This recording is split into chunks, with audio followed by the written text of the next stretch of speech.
नमस्कार, कैरियर में पर आपका बहुत बहुत स्वागत है। Class 12th chemistry chapter number 4 D और एफ ब्लॉक के तत्व। बेसिक क्लास पूरी तरह से खत्म हुआ। 2 क्लास लिए, कल मैंने रिवाइज करवा दिया था एक क्लास में पूरा का पूरा तीनों संक्रमण तत्व को। 3D संक्रमण तत्व पढ़े जिनका अंतिम इलेक्ट्रॉन कहाँ प्रवेश करे, 3D कक्षक में, उसको बोलते हैं 3D के संक्रमण तत्व।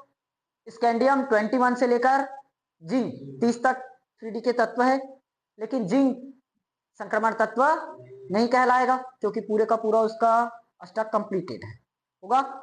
उसके बाद 4D जिनका अंतिम इलेक्ट्रॉन 4D में जाए, इट्रियम से स्टार्ट है। इट्रियम का परमाणु क्रमांक नहीं पता, लास्ट कहां तक है, कैडमिडियम। पूरा का पूरा मैं एक जगह लिखने के लिए बोला था, कंप्लीट हो गया। वैसे भी नहीं भी हुआ है तो भी कोई बताने का चारा है नहीं। उसके बाद इलेक्ट्रॉनिक विन्यास बताया था। इलेक्ट्रॉनिक विन्यास डी ब्लॉक का सामान्य अभिलाक्षणिक गुण, डी ब्लॉक का सामान्य अभिलाक्षणिक गुण पहला हो गया था इलेक्ट्रॉनिक विन्यास NS122 N-1D 1 to 10, एक या दो भरा रहेगा S में और D में 1 से लेकर 10। पहला तत्व आया तो 1, दूसरा आया तो 2, तीसरा 3, चौथा 4, क्योंकि 10 तक तत्व है हमारे पास। डी कक्षक में टोटल 5 ऑर्बिटल बनते हैं, 5 कक्षक, तो एक में 2 भरता है, इसलिए टोटल इलेक्ट्रॉन्स 10 हो जाते हैं। इस तरह से डी में 1 2 3 4 5 इस तरह से रहता है ना। टोटल हमारे पास तत्व कितना रहता है, 10। 1 2 3 4 5 6 7 8 9 और ये 10, इसलिए 10 इलेक्ट्रॉन भी भरा जाता है। समझ में आया। वैसे पी में सेम, पी में कितना ऑर्बिटल बनाते हो, 3 ऑर्बिटल, पी में ऑर्बिटल 3, और पी में टोटल कितने इलेक्ट्रॉन भरते हैं, 6। 1 2 3 4 5 6, और पी में 6 ब्लॉक ही है, 6 ब्लॉक बोल रहा हूं, 6 समूह। समझ में आया। चलो अगला, परमाणु आकार तथा आयनिक आकार में परिवर्तन या परमाणु या आयनिक त्रिज्या में परिवर्तन। दूसरा है परमाणु तथा आयनिक त्रिज्या में क्या निकलेगा, परिवर्तन। परमाणु तथा आयनिक त्रिज्या में परिवर्तन, ध्यान समझना इस टॉपिक को, पेपर में आया हुआ क्वेश्चन है। परमाणु तथा आयनिक त्रिज्या में परिवर्तन। देखो हम डी ब्लॉक के बारे में पढ़ रहे हैं, किसके बारे में, डी ब्लॉक। तो डी ब्लॉक का परमाणु आकार, आयनिक त्रिज्या या परमाणु त्रिज्या, आयनिक त्रिज्या किस प्रकार से परिवर्तित होगा इसको समझाना है। बाकी पूरे आवर्त सारणी में तो हमने पिछले क्लासों में पढ़ रखा है। ऊपर से नीचे जाते हैं तो बढ़ता है कि घटता है, ऊपर से नीचे जाते हैं तो कोशों की संख्या बढ़ जाती है, इसीलिए परमाणु आकार बढ़ता है, क्योंकि नाभिक से अंतिम इलेक्ट्रॉन के बीच की दूरी क्या हो गई थी, बढ़ गई थी, इसीलिए परमाणु आकार ऊपर से नीचे जाने पर क्या होता है, बढ़ता है। लेकिन हमें डी ब्लॉक में जानना है, डी ब्लॉक में क्या होगा। देखो बाएं से अगर दाएं गए, बाएं से दाएं जाने पर परमाणु आकार क्या होगा, घटेगा। बाएं से दाएं जाने पर परमाणु त्रिज्या क्या होती है, घटती है। लेकिन ये जो कमी है अपेक्षाकृत बहुत कम ही होती है। क्या होगी, बहुत कम, एकदम अचानक से नहीं घटेगा, धीरे धीरे घटते जाएगा। समझ में आया, एकदम अचानक से नहीं घटेगा। जैसे ये बना दिए ना, वो लास्ट तक का बताया, एकदम धीरे धीरे घटेगा। समझ में आया, इसीलिए बोला था अपेक्षाकृत बहुत ही कम परिवर्तन होगा। समझ में आया, डी ब्लॉक क्लियर हुआ। परमाणु त्रिज्या बाएं से दाएं जाने पर परमाणु त्रिज्या घटती है, लेकिन ये कमी अपेक्षाकृत कम होगी। क्यों, देखो जो अंतिम इलेक्ट्रॉन है डी कक्षक में प्रवेश कर रहा है, कहां जा रहा है, डी में जाता है ना। 3D 4D और 5D, इन्हीं के बारे में तो पढ़ रहे हैं, डी ब्लॉक। तो जो इसको N-1D बोल सकते हैं, NS होता है, लेकिन डी एक कम होगा, डी क्या होगा, एक कम। तो तो इसलिए क्या बोला गया, n-1d। इसका परिरक्षण प्रभाव कौन आया है,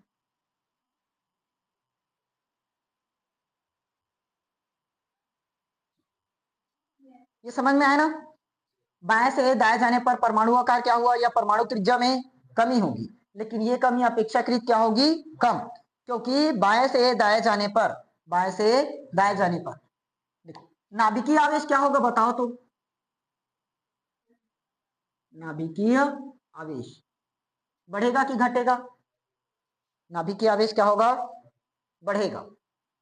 कैसे देखो, जैसे स्कैंडियम का परमाणु क्रमांक 21 होता है, उसके बाद टाइटेनियम 22 होगा, तो इसमें 21 इलेक्ट्रॉन और इसमें 22 इलेक्ट्रॉन, इलेक्ट्रॉन वृद्धि हुआ कि नहीं हुआ। अब इलेक्ट्रॉन जब वृद्धि हो गया तो ज्यादा आकर्षित होगा, इलेक्ट्रॉन अगर वृद्धि हो चुका है मतलब आकर्षित ज्यादा होगा, समझ में आया। वैसे ही इसके बाद क्या आ जाएगा, 23 फिर 24, तो इसमें भी इलेक्ट्रॉन की वृद्धि हुआ कि नहीं हुआ, मतलब ज्यादा आकर्षण होगा, जितना ज्यादा इलेक्ट्रॉन उतना ही ज्यादा आकर्षण होगा। तो देखो इलेक्ट्रॉन की वृद्धि होती जा रही है, मतलब आकर्षण बल बढ़ते जा रहे हैं, आकर्षण बल बढ़ेगा तो इलेक्ट्रॉन को अपनी ओर खींचने का प्रयास करेगा। अब इलेक्ट्रॉन को अपनी ओर खींचने का प्रयास करेगा मतलब आकार क्या होगा, छोटे होते जाए, छोटा होगा, ये केंद्र हुआ, यहाँ इलेक्ट्रॉन हुआ, इसको अपनी ओर खींचेगा, खींचेगा तो आकार क्या होगा, छोटा होते जाएगा ना, समझ में आया। लेकिन इलेक्ट्रॉन एकदम ज्यादा वृद्धि हुआ क्या, एक ही बार में नहीं हुआ, इसीलिए बोला गया अपेक्षाकृत कम होता है।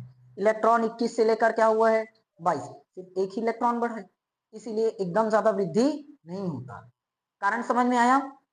बाएं से दाएं जाने पर क्या होता है, नाभिकीय आवेश बढ़ेगा, नाभिकीय आवेश क्या होगा, बढ़ेगा, क्योंकि इलेक्ट्रॉन कहां प्रवेश कर जाता है, n-1 d कक्षक में चले जाएगा। और इसमें और कौन रहेगा, जैसे इसमें बात कर लेते हैं, 4s रहेगा और 3d रहेगा, 4s और 3। देखो कौन से आवर्त में है, चौथा आवर्त, कौन से आवर्त में है, चौथा आवर्त होगा, समझ में आया। डी इलेक्ट्रॉन का जो परिरक्षण प्रभाव है वो क्या होगा, इसका परिरक्षण प्रभाव क्या होता है, कम, परिरक्षण प्रभाव क्या होगा, कम। परिरक्षण प्रभाव मतलब इलेक्ट्रॉन को अपनी ओर आने से रोकना, जैसे ये हो गया नाभिक या केंद्र, और यहाँ कौन मौजूद है, इलेक्ट्रॉन, और ये उसका केंद्र, तो दोनों के बीच कैसा रहता है, आकर्षण बल रहेगा, ये प्लस है और ये माइनस, इसको खींचेगा मतलब परमाणु छोटा होगा, लेकिन परिरक्षण प्रभाव क्या करता है, इसको खींचने से रोकता है, रोकने का काम करेगा। लेकिन क्या बताए, डी इलेक्ट्रॉन का परिरक्षण प्रभाव क्या होता है, कम होता है, तो रोक पाएगा क्या, तो परमाणु को छोटा होने से रोक पाएगा, नहीं रोक पाया, इसीलिए परमाणु क्या होती है, छोटे होते जाता है। पूरी कारण समझ में आया, क्लियर हुआ, घुसा कुछ दिमाग में, इतना टाइम से जो भी बड़बड़ाया।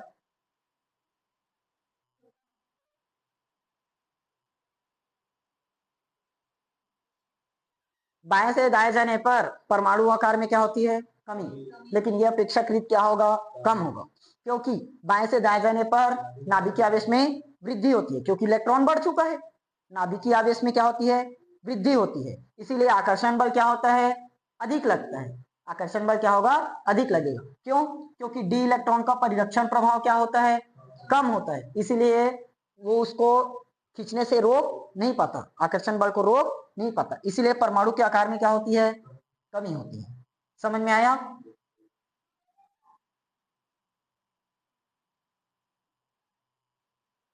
तो चिल्लाए,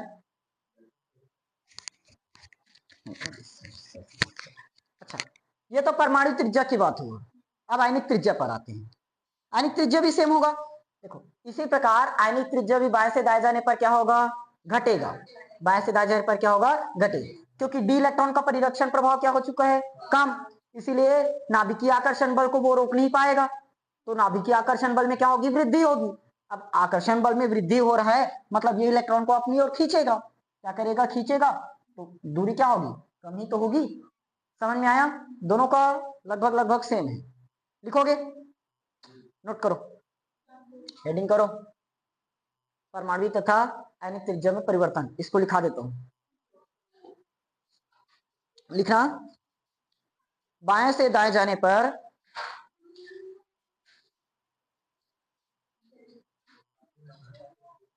तुरंत तुरंत लिखने के लिए तैयार रहना चाहिए। बाएं से दाएं जाने पर परमाणु आकार में कमी होती है।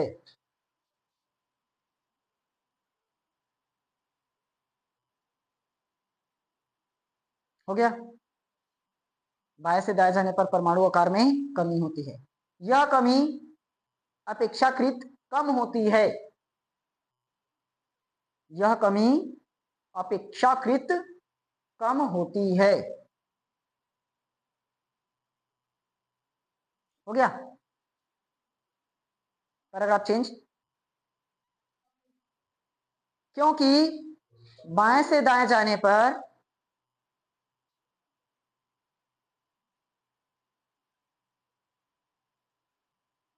अपेक्षाकृत कम होती है, लिखे हो।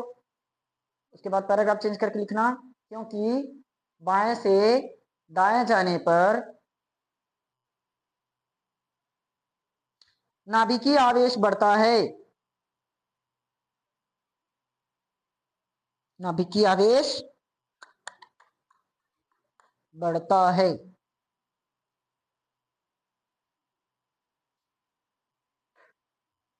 हो गया, इलेक्ट्रॉन n-1 डी कक्षक में प्रवेश करते हैं।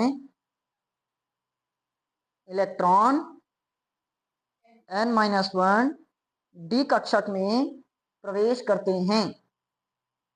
बोर्ड में क्या लिख रहे हो तुम लोग?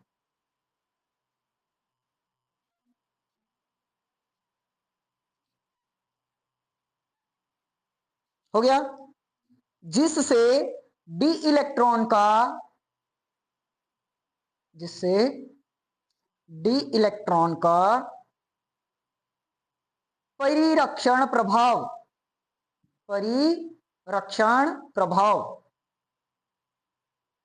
कम होता है।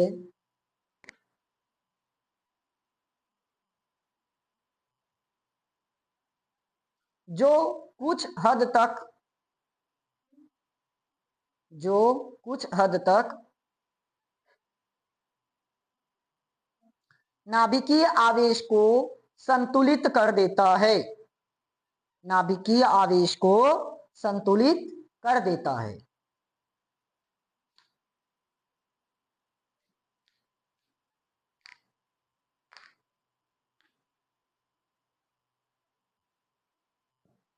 समझ में आया? नाभिकीय आवेश को क्या कर दिया? संतुलित। क्यों? क्योंकि इसका परिरक्षण प्रभाव ऐसे ही कम है। नाभिकीय आवेश भी एकदम खास नहीं बढ़ा, बढ़ा जरूर है लेकिन एकदम ज्यादा बढ़ा क्या? थोड़ा सा ही वृद्धि हुआ है। परिरक्षण प्रभाव भी कम है, इसलिए दोनों लगभग बैलेंस हो जाता है। समझ में आया कारण? क्योंकि इलेक्ट्रॉन ज्यादा वृद्धि हुआ नहीं है, नाभिकीय आवेश बढ़ा जरूर है लेकिन डी इलेक्ट्रॉन का परिरक्षण प्रभाव भी क्या है? कम, इसीलिए दोनों लगभग बैलेंस हो जाता है। अब पैराग्राफ चेंज करके आयनिक त्रिज्या वाला लिखो, उसको लिखकर दिखाओ। आयनिक त्रिज्या वाला खुद से लिखो। अगला आयनन एंथैल्पी। तीसरा आयनन एंथैल्पी। आयनन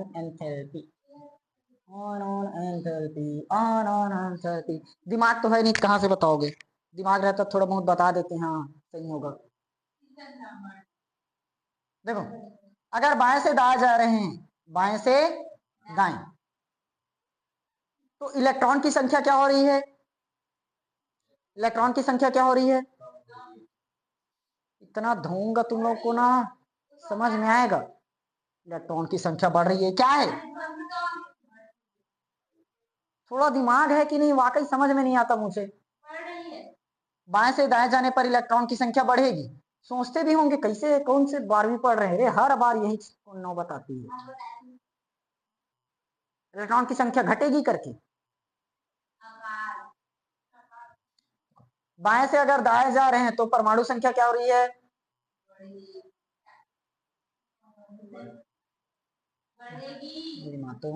आखिर यही छे क्या होगी? इलेक्ट्रॉन की संख्या बढ़ेगी।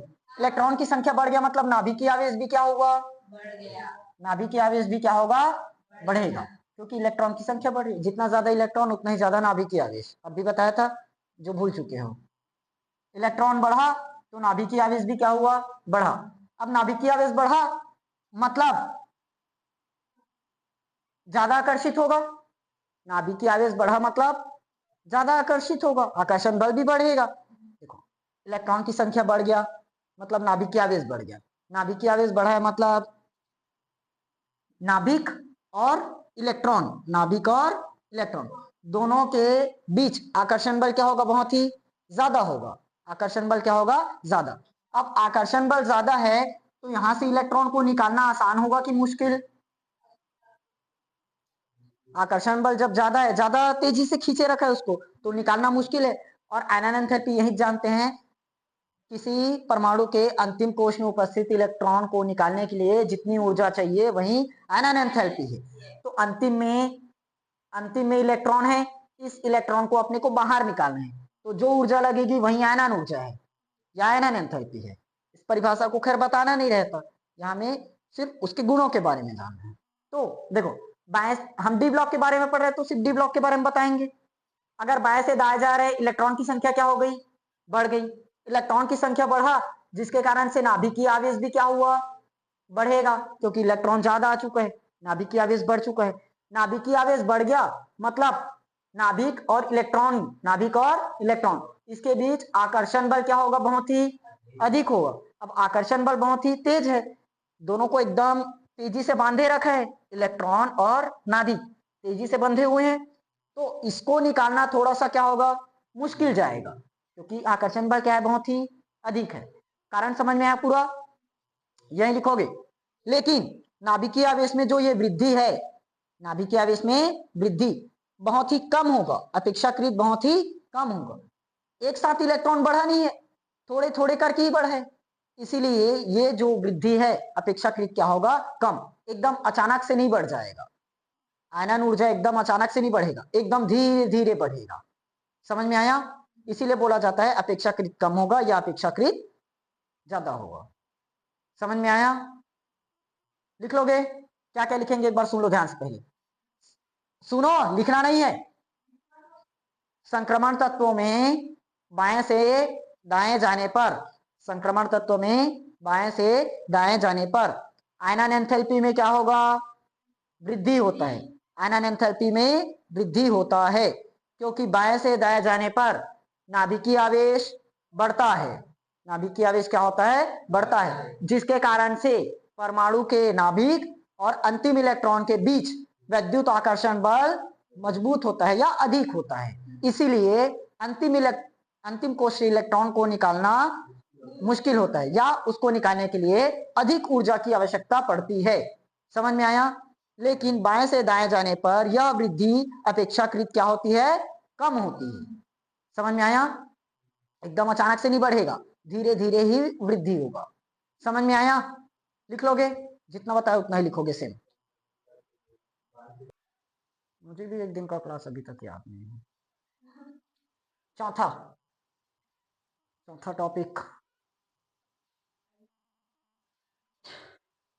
क्या बताना है, भूल गए, परिवर्ती ऑक्सीकरण। इंपॉर्टेंट क्वेश्चन है, यहां से आता है, परिवर्ती ऑक्सीकरण अवस्था, परिवर्ती ऑक्सीकरण अवस्था। अब इसको ध्यान समझना, बहुत इंपॉर्टेंट टॉपिक है। ये बताओ, हम जानते हैं NS रहता है और N-1 D रहता है, मतलब D एक कम हो जाता है। 4 अगर ऐसा है तो D 3D होगा, 5 ऐसा है तो 6 ऐसा है तो होगा। ध्यान से देखो, ये 4 और ये 3, ये 5 और ये 4, ये 6 और 5 दोनों आसपास ही है, तो दोनों की ऊर्जाओं में ज्यादा अंतर होगा क्या, एनर्जी लेवल हमने पढ़ रखा है ना बाउ का नियम, तो दोनों की ऊर्जा में ज्यादा अंतर नहीं होगा, एकदम नजदीक नजदीक है। हाँ लेकिन 4 और 6 इसमें अगर देखें तो एनर्जी में थोड़ा ज्यादा अंतर मिल सकते हैं क्योंकि लंबा है। समझ में आया, एकदम नजदीक नजदीक है 4 और 3, मतलब 3 और 4, दोनों की ऊर्जाओं में ज्यादा अंतर होगा क्या, ज्यादा अंतर तो नहीं है, इसीलिए डी इलेक्ट्रॉन भी संयोजकता दर्शाएगा और एस इलेक्ट्रॉन भी संयोजकता दर्शाएगा। समझ में आया, संयोजी इलेक्ट्रॉन का कार्य डी कक्षक भी करेगा और एस कक्षक भी करेगा। संयोजी इलेक्ट्रॉन उसी को बोलते हैं ना जिसके लास्ट सेल में जितना इलेक्ट्रॉन रहे वही संयोजी इलेक्ट्रॉन है। तो S वाला भी संयोजी इलेक्ट्रॉन दर्शाएगा और D वाला भी क्या करेगा, संयोजी इलेक्ट्रॉन दर्शाएगा। क्यों? क्योंकि दोनों की ऊर्जाओं में ज्यादा अंतर तो है नहीं, इसीलिए दोनों ही संयोजी इलेक्ट्रॉन का कार्य करेंगे। संयोजी इलेक्ट्रॉन एक प्रकार से और बोलते हो अष्टक कंप्लीट करने के लिए जितने इलेक्ट्रॉन की जरूरत हो, अष्टक कंप्लीट करने के लिए जितने इलेक्ट्रॉन की जरूरत हो वही होता है। जैसे नाइट्रोजन का 7 रहता है तो 2 और 5 होगा। इसकी संयोजकता 5 नहीं बताएंगे, 3 बताएंगे, क्योंकि 3 इलेक्ट्रॉन अगर किसी से लिया तो क्या बन जाएगा, 8। अब 5 इलेक्ट्रॉन देने में ज्यादा ऊर्जा लगेगा, 3 इलेक्ट्रॉन लेने में कम ऊर्जा लगेगा, इसीलिए संयोजकता क्या हुआ, 3 हुआ। वैसे ही अगर लिथियम, लिथियम का कितना होता है 3, 2 और 1। अब बताओ 1 इलेक्ट्रॉन देना आसान है कि 7 इलेक्ट्रॉन लेना, 1 इलेक्ट्रॉन देना आसान है, 1 इलेक्ट्रॉन देगा तो अष्टक कंप्लीट हुआ कि नहीं हुआ। तो इसके लिए संयोजकता का काम 1 करेगा ना कि 7, इसके लिए संयोजकता का काम 3 करेगा ना कि 5, क्योंकि 5 इलेक्ट्रॉन देने में ज्यादा ऊर्जा चाहिए, 3 इलेक्ट्रॉन में कम ऊर्जा चाहिए। समझ में आया?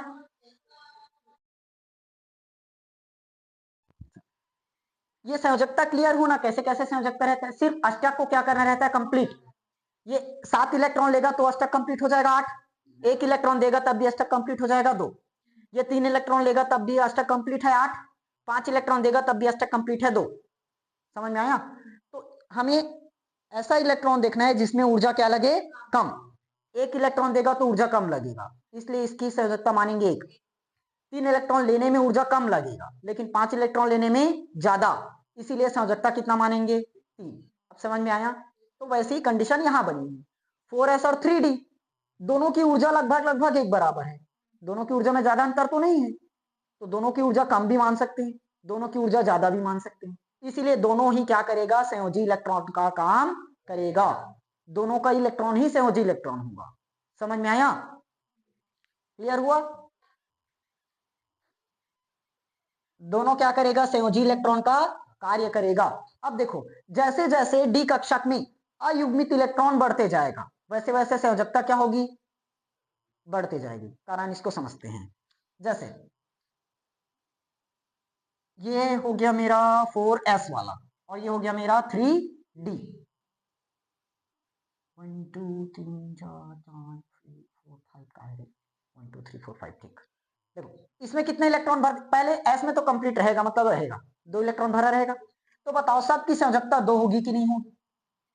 अब भी बताया था s ऑर्बिटल और d ऑर्बिटल दोनों ही संयोजकता का काम करेंगे, तो सबकी संयोजकता पहले 2 तो निश्चित है क्योंकि s में 2 इलेक्ट्रॉन भरा है और संयोजी इलेक्ट्रॉन का काम भी कर रहे हैं, क्योंकि दोनों की ऊर्जा में ज्यादा अंतर भी नहीं है, इसलिए इसकी संयोजकता 2 हो गई।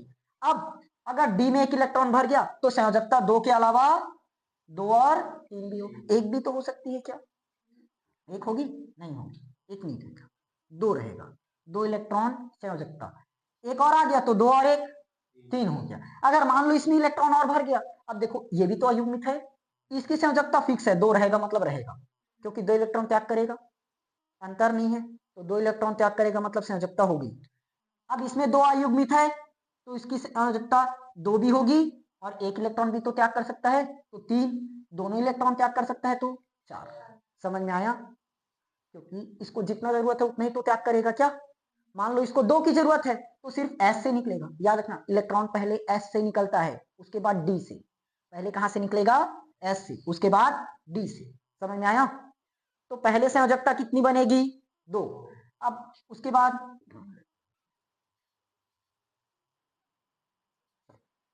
ये समझ में आया, इलेक्ट्रॉन पहले कहां से, अरे यार क्या बताऊं, चलो देखो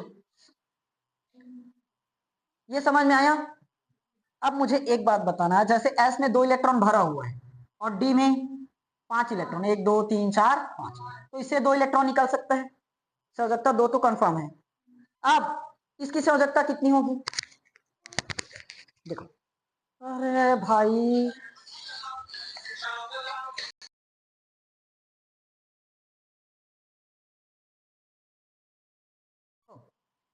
जितने इलेक्ट्रॉन की जरूरत है उतना ही संयोजकता दर्शाएगा। जैसे इसमें 5 है तो ये 2 इलेक्ट्रॉन त्याग भी सकता है, या तो हो सकता है 3 इलेक्ट्रॉन इसको त्याग ले, 4 इलेक्ट्रॉन की जरूरत है तो 4 भी त्याग सकता है, 5 की जरूरत है तो 5 त्यागेगा, 6 की जरूरत है तो 6, 7 की जरूरत है तो 7। तो 7 के अलावा और होगा संयोजकता? 8 अगर है, 8 इलेक्ट्रॉन की जरूरत, तो संयोजकता कहाँ माना जाएगा? अष्टक तो कंप्लीट हो जाएगा 8 इलेक्ट्रॉन में। तो मैक्सिमम संयोजकता कितनी बन सकती है? समझ में आया? मैक्सिमम संयोजकता 7, 7 से ज्यादा संयोजकता नहीं हो सकती। जैसे क्लोरीन का देखो 17 रहता है, 2 8 7 होता है ना, इसकी संयोजकता 1 मानेंगे। अगर इसकी मैक्सिमम संयोजकता बोले तो 7 इलेक्ट्रॉन दे भी तो सकता है, भले ज्यादा एनर्जी लगे लेकिन दे तो सकता है, इसीलिए इसकी संयोजकता 7 भी हो सकती है। तो वैसी अधिकतम संयोजकता 7, और ये किसकी होगी? मैग्नीज की। कैसे? इसको मिटा दें। ये समझ में आया? अब जितनी जरूरत है उतना ही इलेक्ट्रॉन निकालेगा। अगर हमें 2 इलेक्ट्रॉन की जरूरत है तो वो पहले निकलेगा S से, 3 इलेक्ट्रॉन की जरूरत है तो 2 इलेक्ट्रॉन हो गया S का, 1 इलेक्ट्रॉन हो गया D का, हो गया 3। 4 की जरूरत है तो 2 इलेक्ट्रॉन निकलेगा यहां से, 2 इलेक्ट्रॉन निकलेगा यहां से, 4 हो गया। 5 की जरूरत है तो 2 यहां से, 3 यहां से, 6 में 2 और ये 4, 7 में 2 और 5। अब समझ में आया? एक एक इलेक्ट्रॉन निकलते जाएगा। तो देखो जैसे हमारे पास कौन कौन सा रहता है, स्कैंडियम,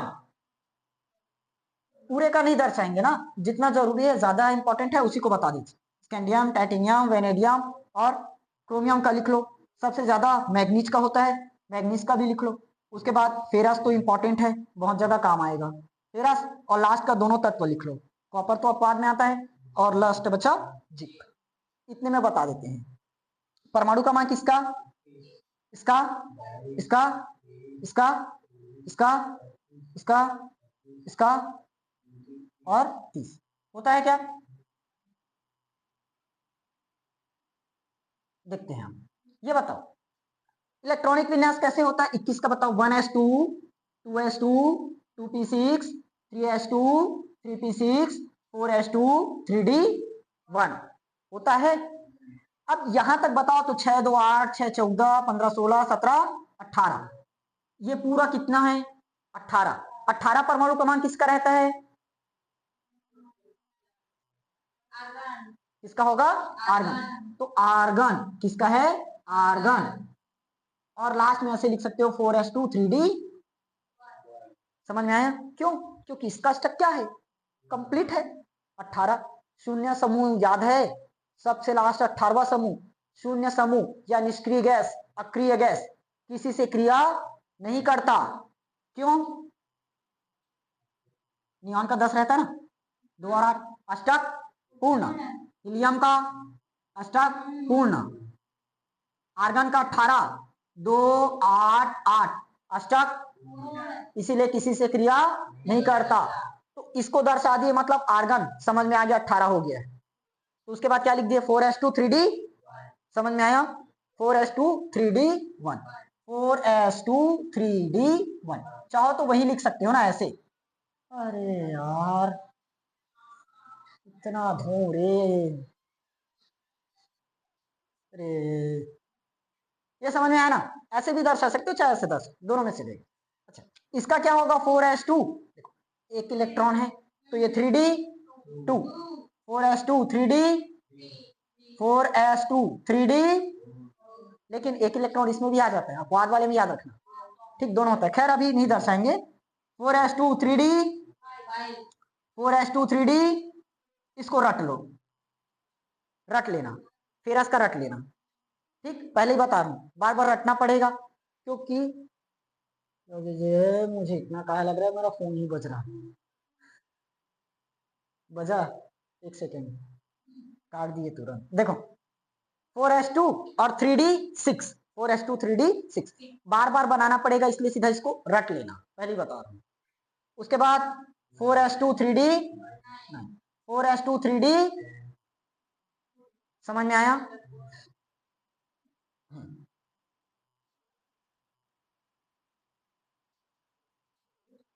और एक चीज और, क्रोमियम और कॉपर, इतने का तो याद भी है। क्रोमियम और कॉपर बार बार बना चुके हो। इस साल ज्यादा इंपॉर्टेंट है फेरस। तो ये तीनों याद रखना, जब सामने अनुचुंबकी प्रतिचुंबकी पढ़ाऊंगा या रंगीन वाले में पढ़ोगे ना तो इन तीनों से क्वेश्चंस बहुत ज्यादा बने हुए हैं, तो इसको अच्छे से याद रखना, ठीक, तीनों रट के रखना। अब बताओ यहां से इलेक्ट्रॉन, इसकी संयोजकता सबसे पहले 2 दर्शाएगा कि नहीं दर्शाएगा? दर्शाएगा। +2 ना, प्लस नहीं लिख रहा हूं तो समझ जाना +2 है। और +3 भी दर्शाएगा क्या? अगर मान लो इसकी संयोजकता 3 की जरूरत पड़ी तो 2 निकलेगा S से, 1 निकलेगा D से। संयोजकता कितनी बन चुकी? 3। ये पहले दर्शाएगा संयोजकता 2 इससे। अब मान लो इसको 3 की जरूरत है तो 2 से निकल गया, 1 कहां से देगा? D से, तो +3 भी दर्शाएगा और +4 भी दर्शाएगा। आया? ये वाला क्या क्या करेगा? +2 +3 +4 +5। ये 2 3 4 5 6, ये 2 3 4 5 6 7, सबसे अधिक, सबसे दर्शाएगा। अब बताओ ये कितना कितना दर्शाएगा? ये 2 तो दर्शाएगा ही, कौन है? फेरस। फेरस 2 दर्शाएगा और 3 भी दर्शाएगा, 4 और 6 बता रहा हूं। ये क्या रहता है लेकिन ये वाला जो है अस्थाई है, ये संयोजकता क्या है? अस्थाई, अभी बताऊंगा ना। उसके बाद 2 चीज बचा, इसकी संयोजकता कितनी कितनी बनेगी? कॉपर का +1 भी बन सकता है और +2 भी बन सकता है, और इसका सिर्फ 2 ही बनेगा, कारण अभी बता देता हूँ, ठीक, जहां जहां पर डाउट है। ये 3 वाला अधिक स्थायी रहता है, 3 वाला क्या होगा? अधिक स्थायी। कैसे? इसका 2 इलेक्ट्रॉन निकल गया, 1 इलेक्ट्रॉन निकल गया, तो टोटल संयोजकता कितनी बनी? 3। इसमें से 2 इलेक्ट्रॉन गया, इसमें से 1 इलेक्ट्रॉन गया, टोटल इलेक्ट्रॉन कितना गायब? 3। तो अब ये 2 और 1 3 पूरा का पूरा गायब, क्या बन गया? आर्गन। और आर्गन सबसे ज्यादा स्थायी है, समझ में आया? आर्गन स्थायी है क्योंकि उसका स्टॉक पूरी तरह से कंप्लीट है, किसी से क्रिया नहीं करेगा, इसीलिए अगर 3 इलेक्ट्रॉन त्याग कर दिया तो वो सबसे ज्यादा स्थायी होगा। समझ में आया कारण? वैसे ही ये तो पूरी तरह से क्लियर है। मैग्नीज का याद रखोगे, सबसे अधिक वो दर्शाएगा, मैग्नीज क्या करेगा? सबसे अधिक दर्शाएगा। उसके बाद नीचे जाने से संयोजकता क्या हो गई? घट गई। अगर हम स्कैंडियम से चेक करें तो मैग्नीज तक क्या हुआ है? बढ़ा, फिर उसके बाद घटा, मैग्नीज तक बढ़ा उसके बाद घटा। कैसे? क्योंकि यहां से अब इलेक्ट्रॉन का युग्मन चालू हो जाएगा। क्या होगा? इसको मिटा दूं क्या? युग्मन को समझना, ये हमारा S का 2 इलेक्ट्रॉन भरेगा ही भरेगा, 1 2 3 4 5 होगा, और ये क्या है अपना 4s, और ये होगा। चलो ये 1 2 3 4 5, 1 2 3 4 5, ये 4s2 और 3d5। देखो 4s2 3d5 किसका है? मैग्नीज का। अगर मुझे फेरस का भरने के लिए दे दिए तो 4s2 3d होगा, तो 1 2 भर लिए 2 में, मतलब 2 कंप्लीट है S का। इसमें कितना भरना है? 6। इसमें कितना भरना है? 6। 1 2 3 4 5 होगा 6। अब बताओ ये युग्मित है तो वो संयोजकता दर्शाएगा क्या? नहीं, युग्मित है तो संयोजकता नहीं। इस तरह से रहता है, अयुग्मित वाला ही बॉन्ड बनाता है, पता है ना? नाइट्रोजन तभी तो ट्रिपल बॉन्ड से बना रहता है, 1 2 3। ये संयोजकता दर्शाया क्या? ये वाला संयोजकता दर्शाया? सिर्फ अयुग्मित वाला ही संयोजकता दर्शाया। तो 1 2 3, इसकी संयोजकता कितना मानते हैं? 3। इसको शुरुआत में ही बताया था, बॉन्ड में नहीं बताया। अब समझ में आया? तो ये युग्मित है तो संयोजकता दर्शाएगा क्या? नहीं दर्शा सकता, इसीलिए ऊपर से नीचे जाने पर क्या होती है? बढ़ती है मैग्नीज तक, लेकिन फिर घट जाती है। क्यों? क्योंकि अब इलेक्ट्रॉन का क्या हो जाता है? युग्मन हो जाता है। कारण पूरी तरह से अब डिटेल समझ में आया? क्लियर हुआ? क्या मिटाने वाला था मैं? इसको मिटाने वाला था। अच्छा चलो और समझा। और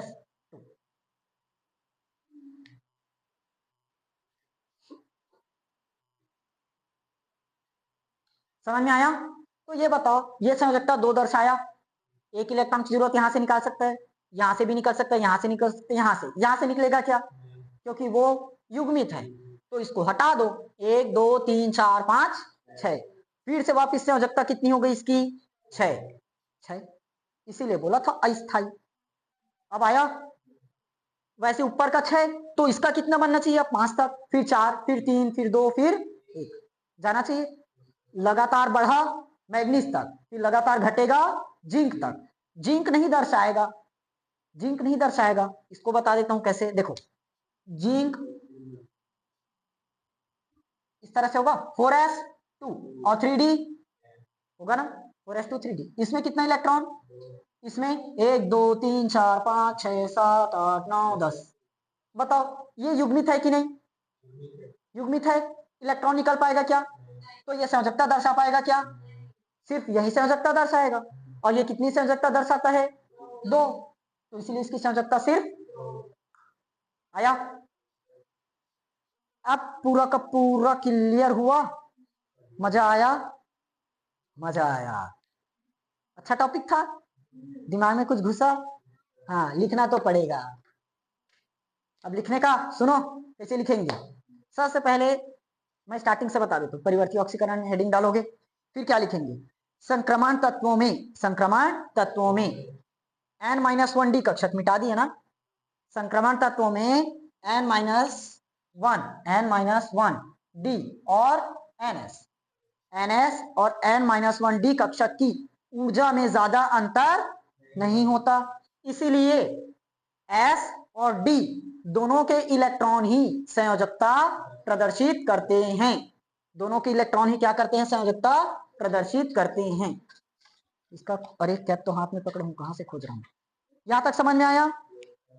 दोनों ही संयोजी इलेक्ट्रॉन का कार्य करेंगे, इसलिए संयोजकता भी प्रदर्शित करेंगे।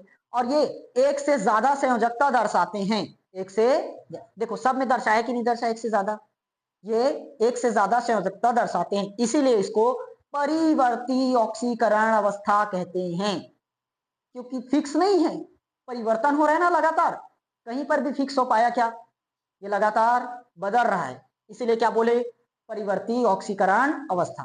पहला पॉइंट समझ में आया, क्या लिखोगे, ns और n-1d कक्षक की ऊर्जा में ज्यादा अंतर नहीं होता, इसीलिए s और d दोनों के इलेक्ट्रॉन ही संयोजकता प्रदर्शित करते हैं, दोनों की इलेक्ट्रॉन ही संयोजकता प्रदर्शित करते हैं। यहां तक क्लियर। उसके बाद क्या लिखेंगे, और ये एक से अधिक ऑक्सीकरण अवस्था प्रदर्शित करते हैं, एक से अधिक ऑक्सीकरण अवस्था प्रदर्शित करते हैं, इसीलिए परिवर्ती ऑक्सीकरण अवस्था कहते हैं। ये जो पूरा संयोजकता बताया हूं वही ऑक्सीकरण में आएगा, पूरा संयोजकता की जगह ऑक्सीकरण लिखना, मैं भूल गया था ऑक्सीकरण बता रहे थे। समझ में आया यहां तक। उसके बाद पैराग्राफ चेंज करके लिखोगे, क्या लिखेंगे, 3D श्रेणी में, 3D श्रेणी में अयुग्मित इलेक्ट्रॉन की संख्या, अयुग्मित इलेक्ट्रॉन की संख्या जैसे जैसे बढ़ती जाती है, संयोजकता भी बढ़ती जाती है। मैग्नीज तक संयोजकता सबसे अधिक होती है, स्कैंडियम से मैग्नीज तक संयोजकता बढ़ती है, मैग्नीज से जिंक तक पुनः घटती है, क्योंकि डी इलेक्ट्रॉनों का युग्मन होते जाता है। समझ में आया, लिख लोगे इतना, अपने भाषा में जैसे लिखना है वैसे लिख लेना, ठीक। लास्ट बता देना जिंक का कितना होगा, सिर्फ 2, और क्यों हुआ समझ में आ गया, मजा आया, मजा आया, नोट करो। देखो ये वाला तो समझ में आ गया ना, इसका पूरा का पूरा स्टैक कंप्लीट है, युग्मित है, इसीलिए इलेक्ट्रॉन निकल नहीं पाएगा, तो संयोजकता सिर्फ 2 होती है, लेकिन इसकी संयोजकता 1 कैसे हो पाई, देखो क्यों, कॉपर अपवाद वाला कंडीशन बताया था, याद है, ये ऐसे होता है 4s1 हो जाता है और 3d 10 हो जाता है, तो इसलिए एक इलेक्ट्रॉन भी संयोजकता दर्शाता है, समझ में आया, इसीलिए +1 और +2 हुआ है, क्योंकि 4s1 हुआ, एक इलेक्ट्रॉन दर्शाया, और 2 के हिसाब से 2 संयोजकता दर्शाया। अब आया समझ, बाकी टॉपिक कल।